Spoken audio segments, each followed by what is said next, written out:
प्रणाम मित्रों। तो चलिए हम लोग निर्मला उपन्यास के अंक 12 को पढ़ते हैं। सियाराम ने मिठाई का बड़ा सा दोना देखा तो बाप का कहना ना मानने का उसे दुख हुआ। अब वह किस मुंह से मिठाई लेने अंदर जाएगा। बड़ी भूल हुई। वह मन ही मन जियाराम के चाटों की चोट और मिठाई की मिठास में तुलना करने लगा। अब की सुधा के साथ निर्मला को भी आना पड़ा। वह तो मैके में कुछ दिन और रहना चाहती थी, लेकिन शोकातुर सुधा अकेले कैसे रहती। उसको आखिर आना ही पड़ा। रुक्मणी ने भूंगी से कहा, देखती है बहू मैके से कैसा निखर कर आई है। भूंगी ने कहा, दीदी माँ के हाथ की रोटियां लड़कियों को बहुत अच्छी लगती हैं। फिर रुक्मणी बोली, ठीक कहती है भूंगी, खिलाना तो बस माँ ही जानती है। निर्मला को ऐसा मालूम हुआ कि घर का कोई आदमी उसके आने से खुश नहीं। मुंशी जी ने खुशी तो बहुत दिखाई, पर हृदयगत चिंता को ना छिपा सके। बच्ची का नाम सुधा ने आशा रख दिया था। वह आशा की मूर्ति सी थी भी, देखकर सारी चिंता भाग जाती थी। मुंशी जी ने उसे गोद में लेना चाहा तो रोने लगी। दौड़कर माँ से लिपट गई, मानो पिता को पहचानती ही नहीं। मुंशी जी ने मिठाइयों से उसे परचाना चाहा। घर में कोई नौकर तो था नहीं। जाकर सियाराम से 2 आने की मिठाइयाँ लाने को कहा। जियाराम भी बैठा हुआ था। बोल उठा, हम लोगों के लिए तो कभी मिठाइयाँ नहीं आती। मुंशी जी ने झुंझलाकर कहा, तुम लोग बच्चे नहीं हो। जियाराम ने कहा, और क्या बूढ़े हैं? मिठाइयाँ मंगवा कर रख दीजिए तो मालूम हो कि बच्चे हैं या बूढ़े। निकालिए जल्दी से 4 आना, और आज आशा की बदौलत हमारे नसीब भी जागे। मुंशी जी ने कहा, मेरे पास इस वक्त पैसे नहीं हैं। जाओ सिया, जल्द आना। जियाराम ने कहा, सिया नहीं जाएगा, किसी का गुलाम नहीं है। आशा अपने बाप की बेटी है तो वह भी अपने बाप का बेटा है। मुंशी जी ने कहा, क्या फजूल की बातें करते हो? नन्ही सी बच्ची की बराबरी करते तुम्हें शर्म नहीं आती? जाओ सियाराम, ये पैसे लो। जियाराम ने कहा, मत जाना सिया, तुम किसी के नौकर नहीं हो। सिया बड़ी दुविधा में पड़ गया, किसका कहना माने। अंत में उसने जियाराम का कहना मानने का निश्चय किया।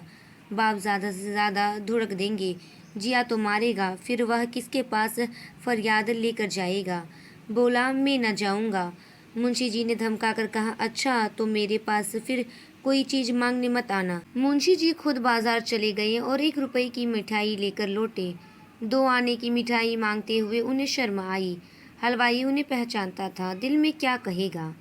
मिठाई लिए हुए मुंशी जी अंदर चले गए। सियाराम ने मिठाई का बड़ा सा दोना देखा तो बाप का कहना ना मानने का उसे दुख हुआ।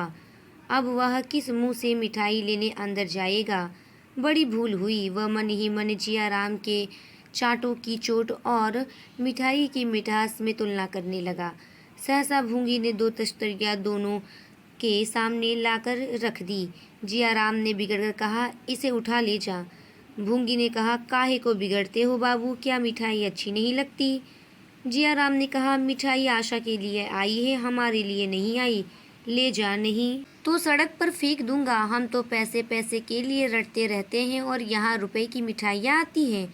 भूंगी ने कहा, तुम ले लो जिया बाबू, यह ना लेंगे ना सही। सियाराम ने डरते डरते हाथ बढ़ाया था कि जियाराम ने डांटकर कहा, मत छूना मिठाई, नहीं तो हाथ तोड़कर रख दूंगा, लालची कहीं का। सियाराम यह धुड़की सुनकर सहम उठा। मिठाई खाने की हिम्मत ना पड़ी। निर्मला ने यह कथा सुनी तो दोनों लड़कों को मनाने चली। मुंशी जी ने कड़ी कसम रख दी। निर्मला ने कहा, आप समझते नहीं हैं, यह सारा गुस्सा मुझ पर है। फिर मुंशी जी बोले, गुस्ताख हो गया है, इस ख्याल से कोई सख्ती नहीं करता कि लोग कहेंगे बिना माँ के बच्चों को सताते हैं, नहीं तो सारी शरारत घड़ी भर में निकाल दूं। निर्मला ने कहा, इसी बदनामी का तो मुझे डर है। फिर मुंशी जी बोले, अब ना डरूंगा, जिसके जी में जो आए कहे। निर्मला ने कहा, पहले तो ये ऐसे न थे। फिर मुंशी जी बोले, अजी कहता है कि आपके लड़के मौजूद थे, आपने शादी क्यों की? यह कहते भी इसे संकोच नहीं होता कि आप लोगों ने मनशाराम को विष दे दिया। लड़का नहीं है, शत्रु है। जियाराम द्वार पर चिपक कर खड़ा था। स्त्री पुरुष में मिठाई के विषय में क्या बातें होती है, यही सुनने वह आया था। मुंशी जी का अंतिम वाक्य सुनकर उससे ना रहा गया। बोल उठा, शत्रु ना होता तो आप उसके पीछे क्यों पड़ते? आप जो इस वक्त कह रहे हैं वह मैं बहुत पहले समझे बैठा हूँ। भैया ना समझे थे, धोखा खा गए। हमारे साथ आपकी दाल ना गलेगी। सारा जमाना कह रहा है कि भाई साहब को जहर दिया गया है। मैं कहता हूँ तो आपको क्यों गुस्सा आता है? निर्मला तो सन्नाटे में आ गई। मालूम हुआ किसी ने उसकी देह पर अंगारे डाल दिए। मुंशी जी ने डांटकर जियाराम को चुप कराना चाहा। जियाराम निशंक खड़ा ईंट का जवाब पत्थर से देता रहा। यहाँ तक कि निर्मला को भी उस पर क्रोध आ गया। यह कल का छोकरा किसी काम का न काज का, यूँ खड़ा टर्रा रहा है जैसे घर भर का पालन पोषण यही करता हो। त्योरिया चढ़ाकर बोली, बस अब बहुत हुआ जियाराम, मालूम हो गया तुम बड़े लायक हो, बाहर जाकर बैठो। मुंशी जी अब तक तो कुछ दब दब कर बोलते रहे। निर्मला की शहपाई तो दिल बढ़ गया। दांत पीस कर लपके और इससे पहले कि निर्मला उनके हाथ पकड़ सके एक थप्पड़ चला ही दिया। थप्पड़ निर्मला के मुंह पर पड़ा, वही सामने पड़ी। माथा चकरा गया। मुंशी जी के सूखे हाथों में इतनी शक्ति है, इसका वह अनुमान न कर सकती थी। सिर पकड़कर बैठ गई। मुंशी जी का क्रोध और भी भड़क उठा। फिर घूंसा चलाया, पर अब की जियाराम ने उनका हाथ पकड़ लिया और पीछे धकेल कर बोला, दूर से बातें कीजिए, क्यों नाहक अपनी बेइज्जती करवाते हैं? अम्मा जी का लिहाज कर रहा हूँ, नहीं तो दिखा देता। यह कहता हुआ बाहर चला गया। मुंशी जी संज्ञा शून्य से खड़े रहे। इस वक्त अगर जियाराम पर देवी वज्र गिर पड़ता तो शायद उसे हार्दिक आनंद होता। जिस पुत्र को कभी गोद में लेकर निहाल हो जाते थे, उसी के प्रति आज भांति भांति की दुष्कल्पनाएं मन में आ रही थी। रुक्मणी अब तक तो अपनी कोठरी में थी, अब आकर बोली, बेटा अपने बराबर का हो जाए तो उस पर हाथ न छोड़ना चाहिए। मुंशी जी ने होठ दबाकर कहा, मैं इसे घर से निकाल कर छोड़ूंगा, भीख मांगे या चोरी करे, मुझसे कोई मतलब नहीं। रुक्मणी ने कहा, नाक किसकी कटेगी? फिर मुंशी जी बोले, इसकी चिंता नहीं। निर्मला ने कहा, मैं जानती कि मेरे आने से यह तूफान खड़ा हो जाएगा तो भूल कर भी ना आती। अब भी भला है, मुझे भेज दीजिए, इस घर में मुझसे ना रहा जाएगा। रुक्मणी ने कहा, तुम्हारा लिहाज करता है बहू, नहीं तो आज अनर्थ ही हो जाता।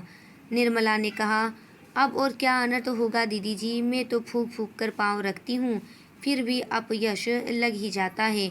अभी घर में पाँव रखते देर नहीं हुई और यह हाल हो गया, ईश्वर ही कुशल करे। रात को भोजन करने कोई न उठा, अकेले मुंशी जी ने खाया। निर्मला को आज नई चिंता हो गई, जीवन कैसे पार लगेगा।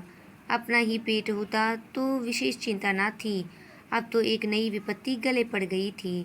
वह सोच रही थी, मेरी बच्ची के भाग्य में क्या लिखा है राम। यहीं पर इस उपन्यास का अंक 12 समाप्त होता है। इसके आगे के उपन्यास को हम अगले वीडियो में पढ़ेंगे। तब तक के लिए धन्यवाद।